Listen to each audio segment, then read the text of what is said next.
Assalamualaikum warahmatullahi wabarakatuh dan salam sejahtera kepada semua rakan-rakan.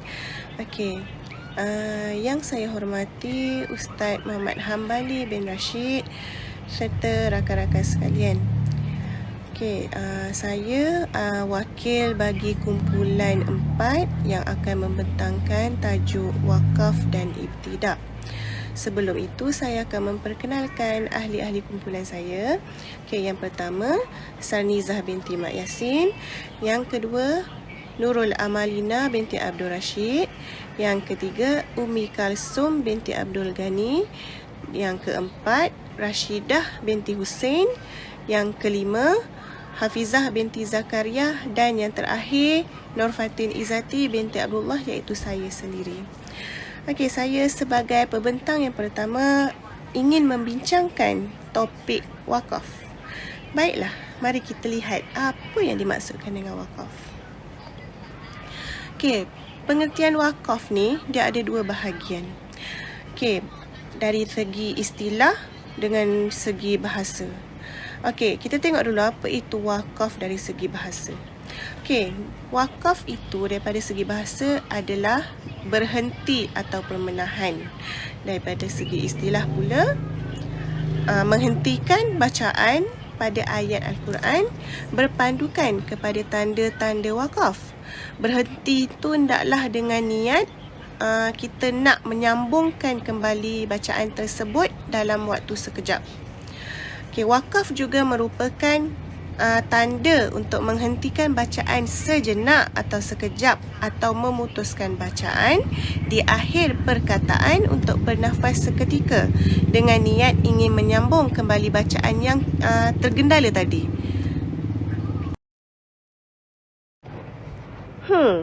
Kenapa ya perlunya ada tanda wakaf ni? Okey. Tanda wakaf ini bertujuan untuk memelihara makna Al-Quran itu sendiri daripada diselewengkan ataupun tersalah maksud ayat tersebut kalau kita tak tahu tempat mana yang sesuai untuk diwakafkan. Okey, yang kedua, jika kita berhenti ikut sesuka hati, boleh menyebabkan makna sesebuah ayat tu akan menjadi berubah. Okey, selain itu, wakaf ini kita perlulah tahu sebab kita nak mengelakkan daripada berlakunya masalah curi nafas ketika membaca Al-Quran, supaya kita tahu dekat mana tempat yang sesuai untuk kita berhenti, kemudian kita ambil nafas dan sambung semula bacaan. Assalamualaikum warahmatullahi wabarakatuh. Saya Sarnizah binti Mak Yasin akan membincangkan tentang sebab-sebab wakaf.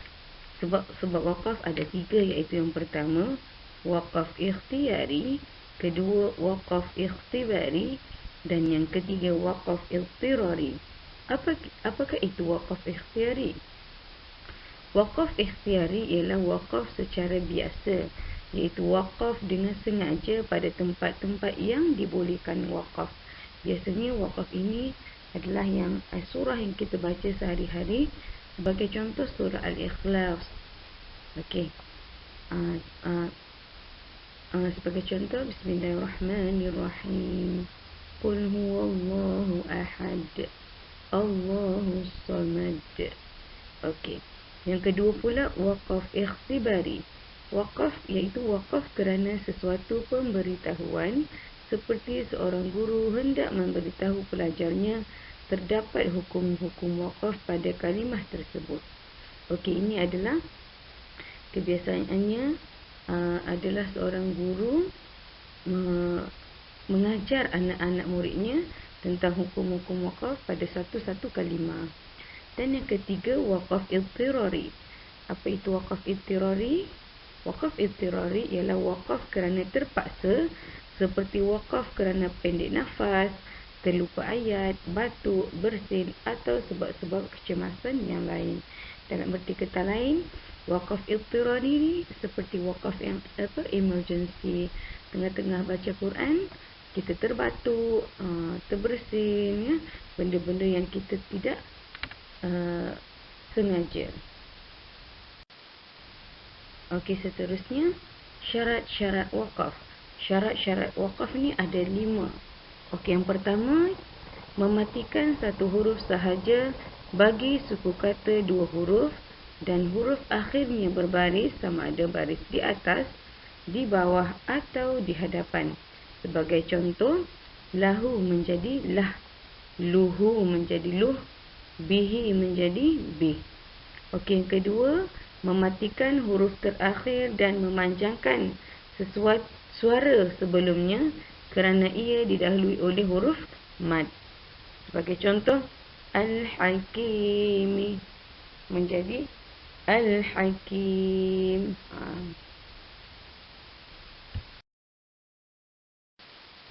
Syarat-syarat wakaf yang ketiga seterusnya ialah mematikan huruf terakhir dan memendekkan suara sebelumnya kerana didahului oleh bukan huruf mad iaitu huruf sukun seperti contohnya sihrun menjadi sihr. Dan yang keempat pula, membuangkan satu baris daripada 2 baris di atas yang terletak di akhir perkataan dan bunyi akhirnya dimatkan dengan kadar mad tabi'i sahaja. Contohnya azaban menjadi azaba. Dan syarat-syarat wakaf yang terakhir yang kelima ialah mematikan huruf terakhir yang bertanwin di bawah atau di hadapan. Sebagai contoh, sundusin menjadi sundus. Okey, itu adalah 5 sebab-sebab wakaf. Bismillahirrahmanirrahim. Assalamualaikum warahmatullahi wabarakatuh. Saya sambung dengan tajuk seterusnya iaitu jenis-jenis wakaf. Jenis-jenis wakaf terbahagi kepada 9. Wakaf yang pertama ialah wakaf tam, wakaf yang kedua wakaf lazim, wakaf yang ketiga wakaf hasan, wakaf yang keempat wakaf kafi, wakaf yang kelima wakaf jaiz, wakaf yang keenam wakaf qabih, wakaf yang ketujuh wakaf jibril, wakaf yang ke-8 wakaf mamnu'ah dan wakaf yang ke-9 wakaf ta'anu. Okey, huraian jenis-jenis wakaf. Okey, wakaf tam.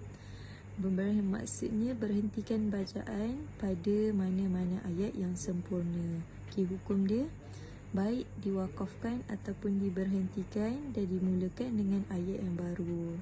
Okey, maksud wakaf seterusnya ialah wakaf lazim. Okey, wakaf pada ayat yang telah sempurna pada lafaz dan maknanya. Okey, hukumnya adalah lebih baik berhenti kerana jika kita sambung boleh meragukan maksud ayat tersebut. Okey, wakaf seterusnya ialah wakaf kafi. Berhenti pada kalimah-kalimah yang tidak ada hubungan dengan kalimah sebelumnya dan selepasnya dari segi lafaz, tapi ada hubungan dari segi makna. Okey, hukumnya adalah lebih baik kita wakafkan ataupun berhentikan dan dimulakan dengan ayat yang baru. Okey, dan seterusnya wakaf hasan ialah menghentikan bacaan pada ayat yang telah sempurna tetapi masih ada hubungan lagi pada lafaz dan makna dengan ayat berikutnya. Okey, hukumnya adalah menyambung bacaan lebih utama daripada berhenti. Bismillahirrahmanirrahim. Assalamualaikum warahmatullahi wabarakatuh. Saya Rashidah binti Husin, pemegang nombor matrik SX11857HPIH-F04. Untuk kali ini, saya akan membuat penerangan bagi 5 jenis wakaf, iaitu wakaf jaiz, wakaf qabih, wakaf jibril, wakaf mamnu'ah dan wakaf da'an. Kita pergi penerangan kepada satu persatu. Wakaf jaiz iaitu memberhentikan bacaan pada rangkai kata yang tidak sampai merosakkan maknanya. Seseorang yang membaca Al-Quran harus berhenti atau meneruskan bacaannya. Dalam Al-Quran Rasam Usmani, untuk menunjukkan tanda hentinya, wakaf jaiz bertanda huruf jim kecil. Mari kita lihat contohnya.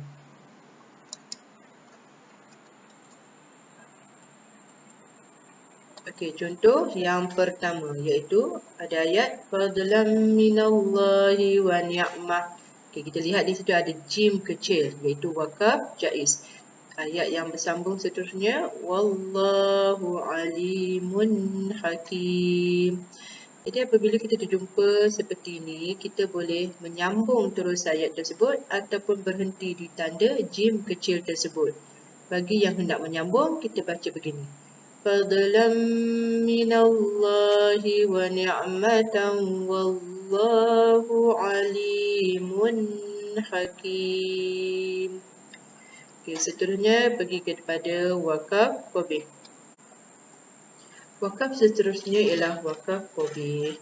Wakaf qabih iaitu menghentikan bacaan pada ayat tidak sempurna maknanya kerana makna dan lafaznya masih berkait dengan kalimah seterusnya. Hukum bacaan wakaf ini ialah tidak harus berhenti dan tidak harus dimulakan. Contohnya kita lihat. Okey, tengok contoh yang kedua, contoh ayat wakaf qabih, iaitu berhenti pada mana-mana ayat atau kalimah yang tidak boleh, seperti berhenti pada kalimah bismi daripada kalimah bismillah atau pada kalimah alhamdu daripada kalimah alhamdulillah dan sebagainya. Okey, seterusnya kita pergi kepada wakaf Jibril. Wakaf Jibril juga dinamakan wakaf al-sunnah atau wakaf al-nabawi, iaitu wakaf pada tempat yang diwakafkan oleh Jibril dan diikuti wakaf oleh Rasulullah SAW. Wakaf dan ibtidak di tempat-tempat ini adalah sunat. Menurut para ulama telah bersepakat mengatakan terdapat 10 tempat wakaf Jibril di dalam Al-Quran, iaitu kita lihat ya. Surah Al-Baqarah ayat 148, Surah Al-Ma'idah ayat 116, Surah An-Nahlu ayat 5, Surah Al-Sajdah ayat 18, Surah Al-Ra'du ayat 17, Surah Al-Ma'idah ayat 48, Surah Ali Imran ayat 95, Surah Yusuf ayat 108, Surah An-Nazi'at ayat 23 dan Surah Al-Qad ayat ketiga. Seterusnya kita pergi kepada penerangan wakaf mamnu'ah. Okey, wakaf mamnu'ah iaitu menghentikan bacaan pada rangkai kata yang tak sempurna maknanya kerana lafaz dan maknanya masih tergantung dengan kalimah yang berikutnya dan ia dilarang daripada berhenti. Dalam Al-Quran Rasam Usmani, untuk menunjukkan berhentinya wakaf mamnu'ah bertanda lam. Mari kita lihat contoh wakaf mamnu'ah. Okey. Kita lihat ya pada contoh yang pertama, iaitu yajiduna illa juhdahum fayasqaruna minhum. Ada lam kecil iaitu wakaf mamnu'ah. Dan ayat seterusnya sakhirallahu minhum. Jadi apabila kita jumpa wakaf mamnu'ah seperti ini yang bertanda lam, kita tidak boleh berhenti. Kita kena teruskan bacaan. Jadi cara bacaan yang sebaik, yang betulnya ialah yajiduna illa juhdahum fayasqaruna minhum sakhirallahu minhum.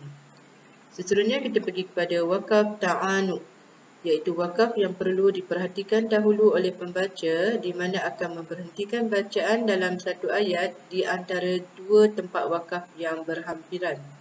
Wakaf ta'anu dalam Al-Quran Rasam Usmani bertanda 3 titik. Menunjukkan jika berhenti pada tanda pertama, maka tidak boleh berhenti pada tanda kedua. Jika berhenti pada tanda kedua, maka tidak boleh berhenti pada tanda pertama. Dan harus menyambung bacaannya sama ada di tanda pertama atau kedua yang tidak berhenti. Kita lihat contohnya ya. Wakaf ta'anu. Okey, kita lihat contoh yang kedua iaitu Zalikal kitabu la raib. Okey, di situ kita nampak ada wakaf ta'anu. Seterusnya fihi, ada wakaf ta'anu yang kedua. Jadi apabila kita jumpa ayat yang begini, kita pilih salah satu untuk berhenti.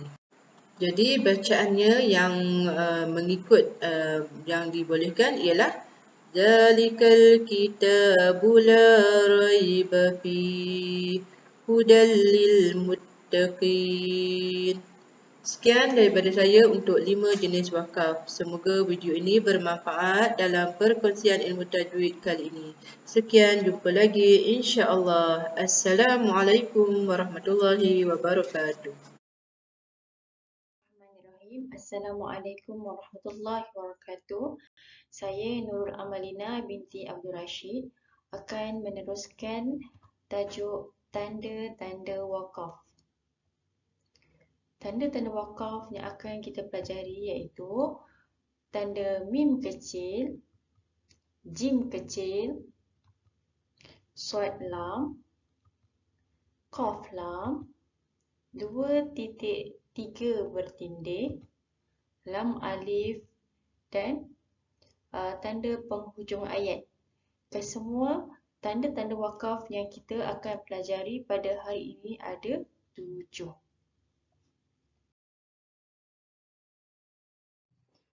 Saya teruskan dengan tanda-tanda wakaf.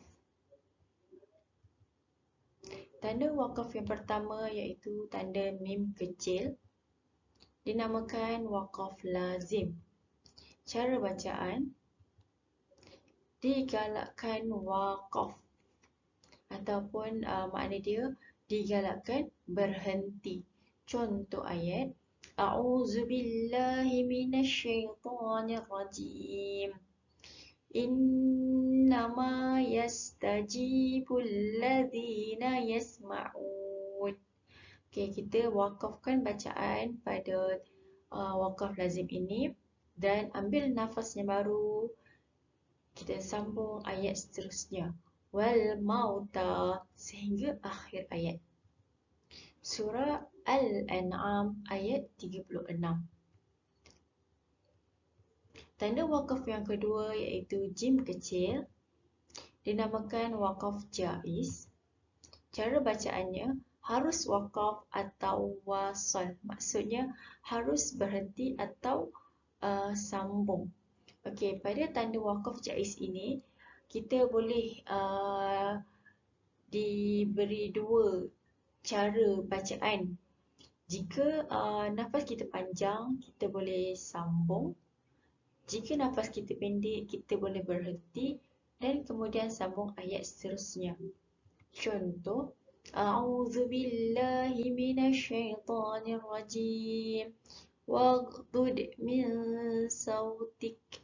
Inna ankaral aswati la sautul hamir. Yang pertama. Bacaan yang kedua, waghdud min sautika inna ankaral aswati la sautul hamir. Surah Luqman ayat 19.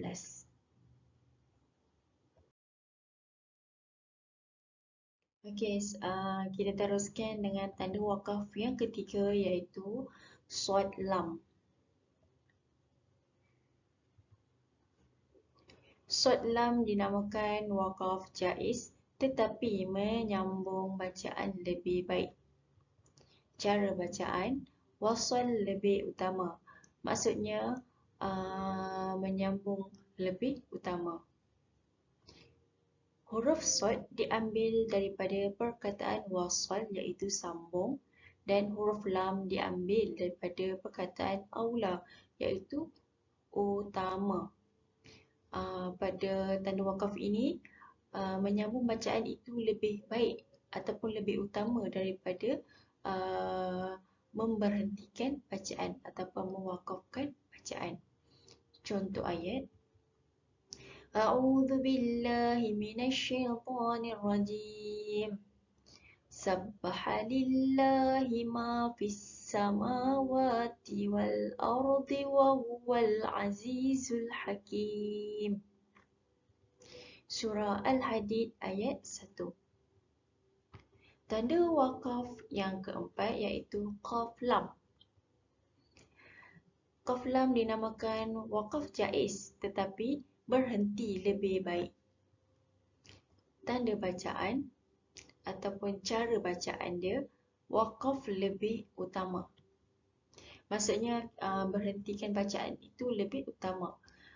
Huruf qaf diambil daripada perkataan waqaf iaitu berhenti, dan huruf lam diambil daripada perkataan aula iaitu utama.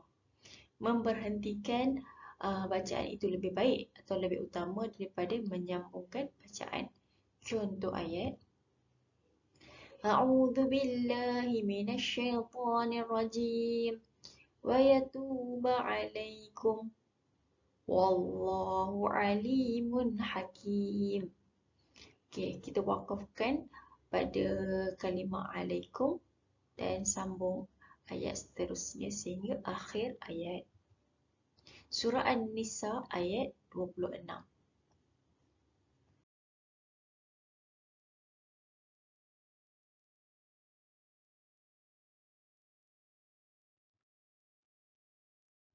Okey, tanda wakaf yang kelima iaitu 2.3 bertindih. Okey, nama wakaf ini berhenti terikat. Cara bacaan harus wakaf pada salah satu tempat ataupun salah satu tanda sahaja. Contoh, A'udzu billahi minasyaitonir rajim. Zalikal kitabu la raib. Okey, itu contoh pertama yang kita berhenti pada salah satu tempat. Okey, contoh yang kedua, Zalikal kitabu la raiba fih. Surah Al-Baqarah ayat 2. Tanda wakaf yang keenam iaitu lam alif. Tanda lam alif ini dilarang berhenti.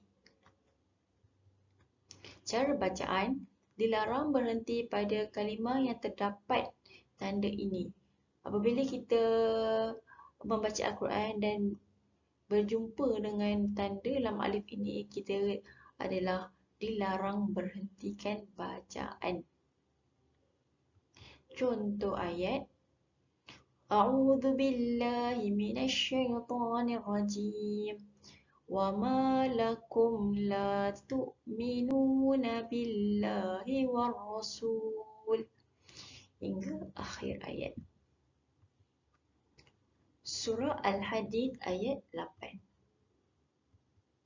Tanda wakaf yang ketujuh iaitu tanda penghujung nombor ayat.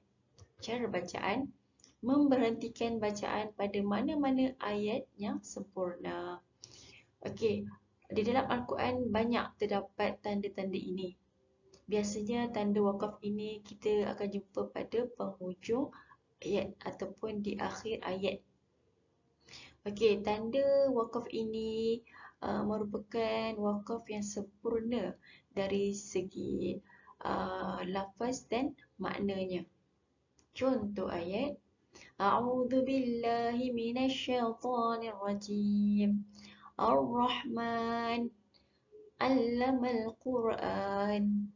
Khalaqal insan. Surah Ar-Rahman ayat 1 hingga 3. Sekian daripada saya. Itu sahaja. Assalamualaikum warahmatullahi wabarakatuh. Bismillahirrahmanirrahim. Assalamualaikum warahmatullahi wabarakatuh. Nama saya Umi Kazum binti Abdul Ghani akan membentangkan tentang tajuk ibtida'. Apakah itu ibtida'? Pengertian ibtida' dari segi bahasa adalah permulaan. Manakala dari segi istilah, ibtida' iaitu memulakan bacaan setelah berlaku wakaf atau setelah berhenti bacaan, sama ada di pertengahan ayat atau di akhir ayat. Seterusnya adalah bahagian-bahagian ibtida'.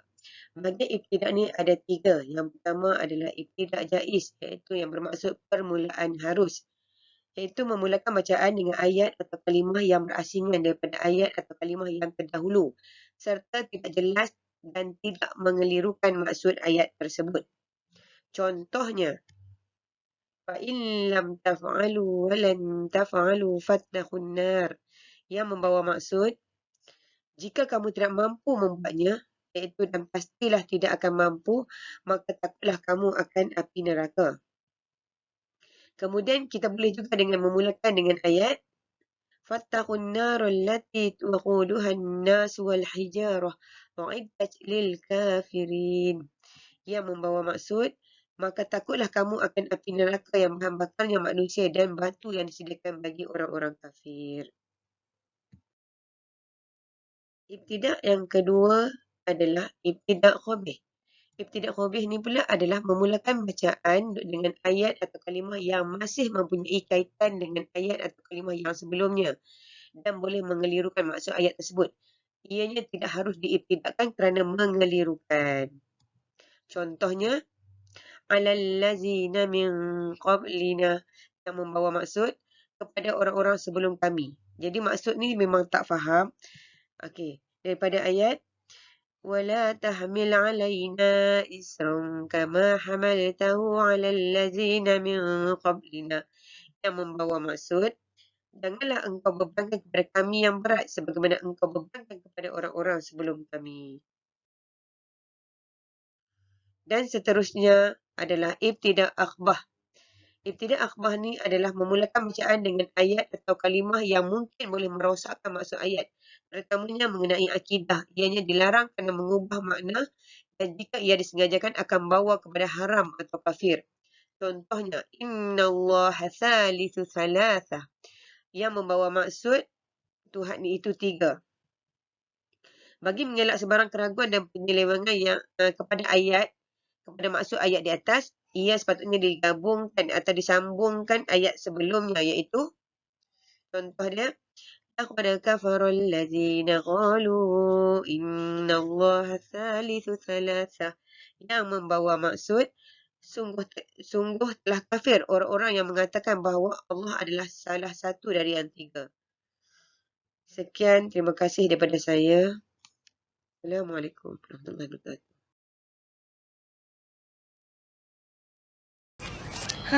Dah tahu kan apa itu tanda wakaf dan ibtidak? Okey, tanda wakaf di dalam Al-Quran ni bertujuan untuk membantu dan memberi kemudahan kepada kita untuk mengetahui dekat mana tempat yang sesuai untuk berhenti dan memulakan semula bacaan. Ilmu tajwid ni sangat penting untuk difahami sebab ianya dapat diaplikasikan ketika membaca Al-Quran. Jadi, sangat pentinglah untuk kita mengetahui ilmu wakaf dengan ibtidak ni. Kerana kedua-dua ni saling berkait rapat, saling memerlukan. Sebab kalau berlaku kesalahan pada tempat wakaf ni bahaya tau. Sebab boleh menyebabkan kesalahan pada maksud sesuatu ayat Al-Quran tu. Okey, sekian daripada grup kami.